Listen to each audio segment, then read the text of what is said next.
TNPSC மாணவர்களே, நம்மளுடைய கேள்விகள் கரண்ட் அஃபேர்ஸ்ல இருந்து கேட்கும்போது நான் லிஸ்ட் பண்ணியிருக்கிற இடத்துல இருந்து தான் அதோடைய சோர்ஸ் இருக்கு அப்படிங்கறது தெரிஞ்சுக்கிங்க. சிஏ அப்படிங்கிறது கரண்ட் அஃபேர்ஸ். அப்ப 2 வருடத்துக்கான கரண்ட் அஃபேர்ஸுக்குள்ளதான் நம்மளுடைய கேள்வி ஒளிந்திருக்கு. மந்த்லி ஈவெண்ட் பார்க்கறது மூலியமாக நமக்கு என்ன தெரியும்னா, ஒவ்வொரு சப்ஜெக்ட்லயும் என்ன கரண்ட் அஃபேர்ஸ் அந்த மாதத்துல நடந்திருக்கு அப்படிங்கிறத துல்லியமாக பயிற்சி செய்ய முடியும்.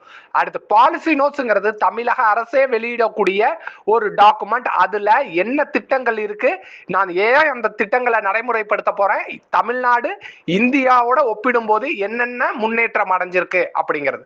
தமிழக அரசு அப்படிங்கிறது தமிழக கவர்மெண்ட் என்னென்னலாம் செயல்களை செய்யறாங்களோ, அது படத்திறப்புல இருந்து இல்ல தலைவர்களுடைய பிறந்த நாளை அனுசரிப்பது அப்படின்னு முதற்கொண்டு அனைத்து தகவலும் தமிழரசு மேகசின்ல இருக்கும். இந்திய budget, Tamil Nadu budget, economic survey அப்படிங்கிறது இந்த வருவதற்கான வருட செலவு திட்டங்கள்ல என்ன நிகழ்ந்திருக்கு, என்ன செய்ய போறோம், நம்மளுடைய வளர்ச்சி எப்படி இருக்கும்னு தீர்மானிக்கிற மாதிரியான தகவல்கள் அதுல அடங்கியிருக்கும். திட்டங்கள் அப்படிங்கிறது பழைய திட்டங்கள், புதிய திட்டங்கள், வரவிருக்கும் திட்டங்கள் அப்படிங்கிறதையும் நான் சேர்த்து சொல்லிக்கிறேன். இந்த சோர்ஸ்ல நீங்க ரெடி பண்ணிட்டீங்கன்னா கரண்ட் அஃபேர்ஸ்ல இருந்து கேட்கக்கூடிய கேள்விகளுக்கு 100% உங்களால பதில் சொல்ல முடியும்.